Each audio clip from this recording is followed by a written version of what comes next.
Hai, saya Tony Bertilios. Welcome to Crab Aquatic. Hari ini kita akan berbicara mengenai crab education. Di mana crab education ini kita berbagi informasi mengenai teknologi, hal-hal yang berhubungan dengan kepiting. Nah, khusus hari ini kita akan berbicara mengenai crab food. Ya, ini crab food nih.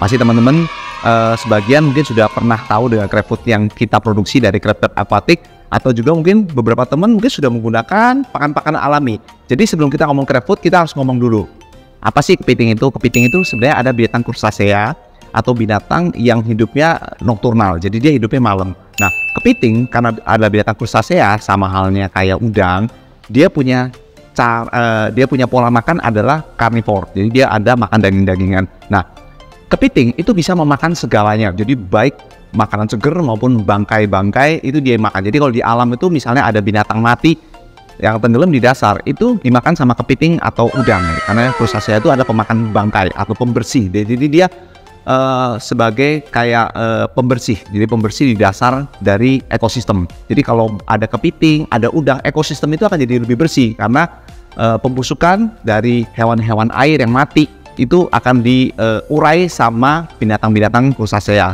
terutama kepiting. Nah, dari model dari tipikal kepiting yang biasa makannya adalah segalanya. Jadi yang dalam pemeliharaan yang kita kasih makan apa?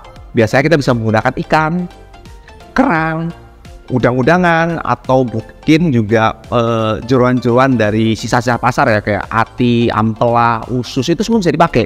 Jadi kalau yang misal ditambak, itu kadang-kadang udang-udang yang mati ya, udang-udang mati itu bisa direbus dulu, kemudian dikasih makan. Nah, intinya karena kalau kita misalnya pelihara kepiting itu ditambak lah, mungkin kita tidak terlalu bingung dengan masalah amoniak atau pembusukan dalam air karena ekosistemnya besar ya. Tapi kalau kita menggunakan crab house yang mungkin teman-teman sudah tahu, yaitu sistem vertikal, di mana airnya itu diolah dengan menggunakan filter atau RAS, sehingga kita harus meminimalkan jumlah amoniak yang masuk ke dalam air. Amoniak itu berasal dari mana sih? Rata-rata amoniak berasal dari makanan, sisa makanan, maupun kotoran dari kepiting itu sendiri. Nah, kalau makanannya makin busuk yang dimakan atau makanan segar, itu kita amoniaknya bukan cuma dari makanannya toh, tapi dari sisa makanannya pun waktu dia mengeluarkan dalam bentuk feses itu juga amoniaknya lebih tinggi lagi. Jadi yang perlu diperhatikan buat teman-teman yang pelihara dengan sistem vertical crab house khususnya, kasih makanan secukupnya dan hindari makan yang berlebih. Nah, kalau ada yang berlebih sebaiknya segera diangkat, khususnya kalau pakan-pakan segar seperti ikan, kerang, ya itu pembusukannya cepat ya. Nah, dari hal-hal tersebut juga kadang-kadang teman-teman untuk mendapatkan pakan yang segar itu kan tidak seperti apa ya, mudah lah. Ada harus beli di pasar dulu, ada yang harus beli dalam jumlah besar, kemudian dipotong, dibersihkan, nah, habis itu dimasukin ke kulkas, bener kan? Bahkan yang lebih lucu lagi, beberapa nih cerita aja sih dari teman-teman, ada yang gara-gara pelihara kepiting berantem sama istrinya. Kenapa? Karena kulkasnya rebutan antara buat makan sama makannya kepiting. Jadi makanan kepiting kan dari ikan-ikan, kadang-kadang bau gitu, akhirnya malah buat satu kulkas jadi bau amis semua kan. Jadi ini cerita lucu aja deh beberapa teman-teman. Belum lagi kalau kita misalnya beli pakan segar kayak ikan, misalnya kita potong, itu ada bagian-bagian tertentu yang kita nggak bisa pakai ya, kayak kepala. Kalau kepala kecil mungkin masih bisa dikasih makan kepiting, tapi kalau kepalanya besar kayaknya juga enggak deh. Sama yang paling penting kalau Anda menggunakan ikan itu isi perut. Nah, isi perut itu harus Anda buang karena itu bau. Pertanyaannya, kepiting bisa makan isi perut nggak? Bisa. Yang jadi masalah itu amoniaknya besar banget, bau gitu loh. Jadi kita tidak nyarankan. Kalau untuk kerang-kerangan, saya lebih menyarankan Anda kerang-kerangan direbus. Karena kalau kerang itu tidak direbus, itu amoniaknya tinggi banget. Apalagi kalau dia sudah busuk ya. Kalau kerang itu busuk, Anda bisa lihat dia kayak mencair, kemudian itu menimbulkan bau yang tidak sedap. Jadi kalau direbus dulu itu lebih awet dan kuat. Oke, dari semua pengalaman yang kita pernah lalui itu, akhirnya kita berpikir, Anda nggak sih ya pakan yang sesimpel kayak orang pelihara udang, sesimpel kayak misalnya Anda pelihara koi, atau sesimpel Anda kalau pelihara ikan hias, atau bahkan sekarang cat food, dog food pun banyak kan.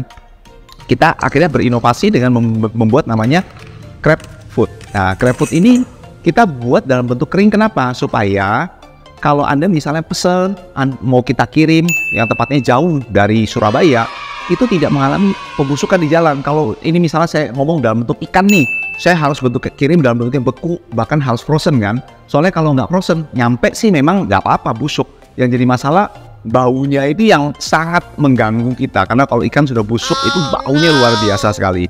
Oke, tapi kalau dengan sistem model dry seperti ini, kita hanya dengan kemasan seperti ini, bahkan teman-teman yang misalnya di Papua sekalipun kita kirim, butuh waktu perjalanan sampai berhari-hari pun nggak masalah, karena tetap kering dan tidak ada mengalami pembusukan. Ya, jadi ini contoh makanannya kering ya. Nah, kemudian teman-teman nanya nih, Pak, terus ini langsung dikasih makan. Nah, kembali lagi, kita ini membuat pakannya ini, kita juga harus tahu bahwa kepiting itu tidak terlalu suka juga makanan yang terlalu keras. Jadi yang kita buat ini adalah dalam bentuk kering.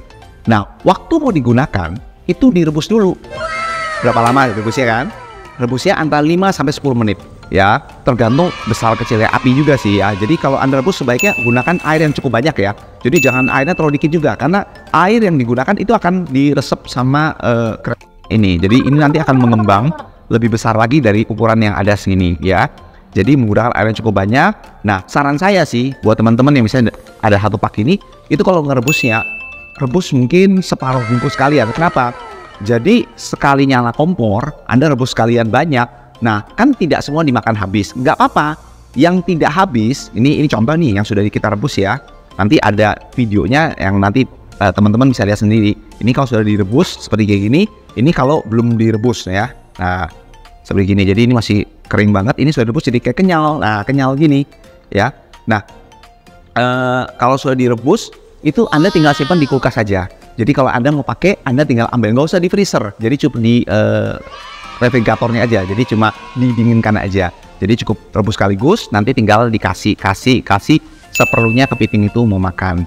Oke, kalau masalah kandungan, mungkin teman-teman juga, Pak, ini kandungannya apa sih? Yang pasti kepiting kan Anda tahu dia adalah binatang karnivor. Jadi bahan dasarnya pasti ada kayak kerang, udang, ikan, ya segala macam. Ibaratnya kita ada punya secret ingredients lah, ya. Ibaratnya rahasia-rahasia yang kita campurkan supaya makanan ini menjadi padat dan penuh gizinya, ya.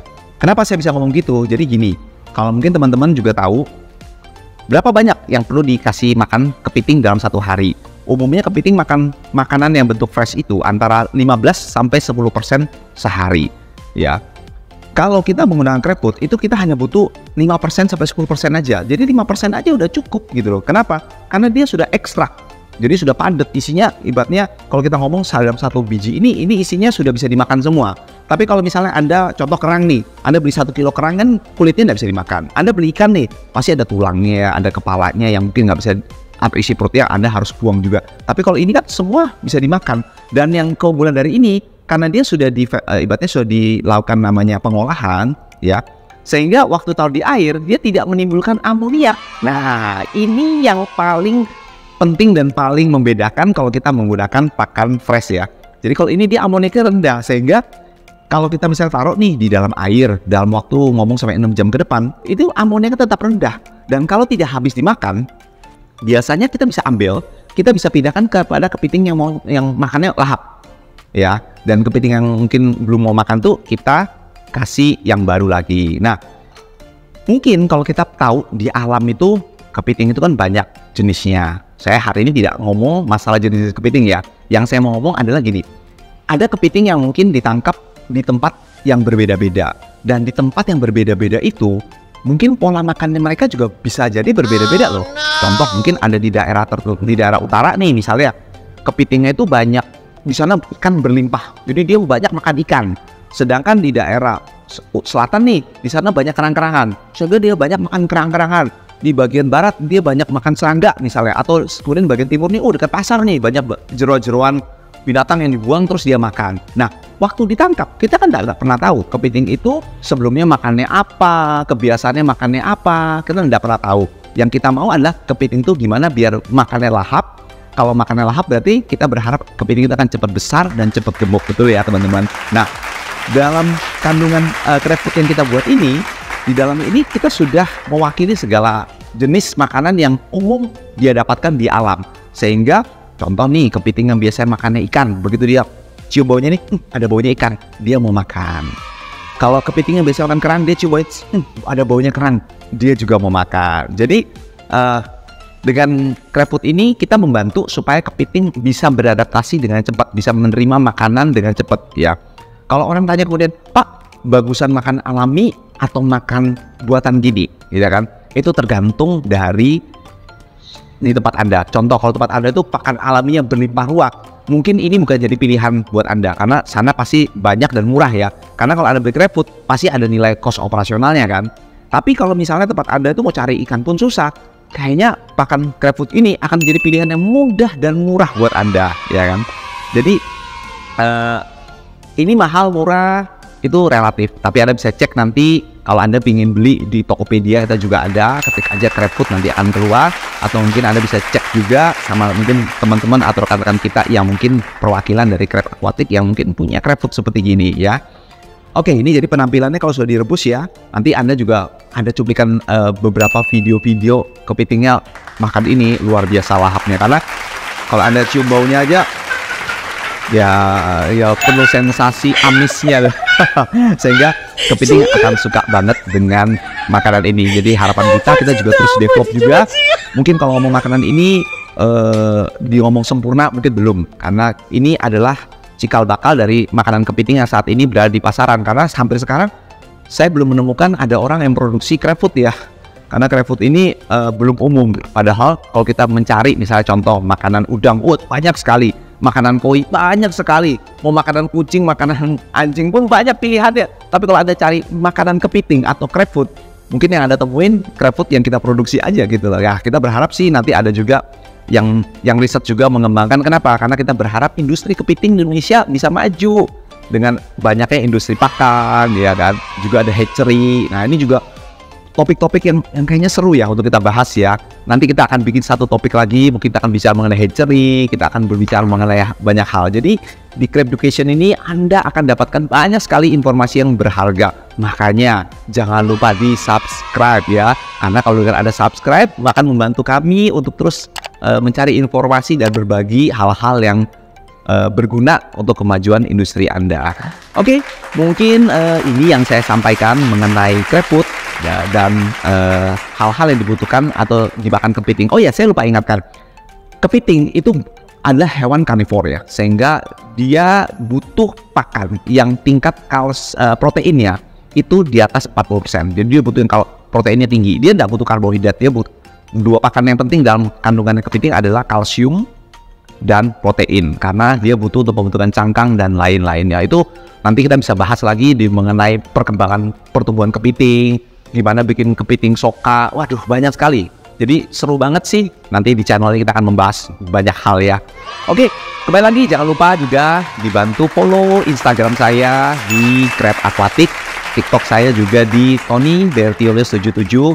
Kembali lagi subscribe channel ini, share, like juga, komen juga. Kalau Anda ingin tanya mengenai hal-hal yang mungkin selama ini apa ya, mungkin di video ini kita juga belum buat ya, Anda boleh dong sharing ke kami supaya kita bisa membuat video-video yang berguna dan bermanfaat buat perkembangan usaha, khususnya usaha kepiting ya.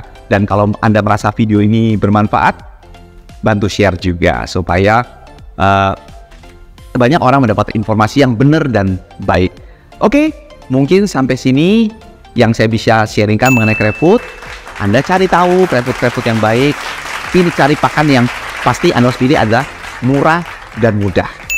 Sampai jumpa di Crab Education berikutnya, and crab.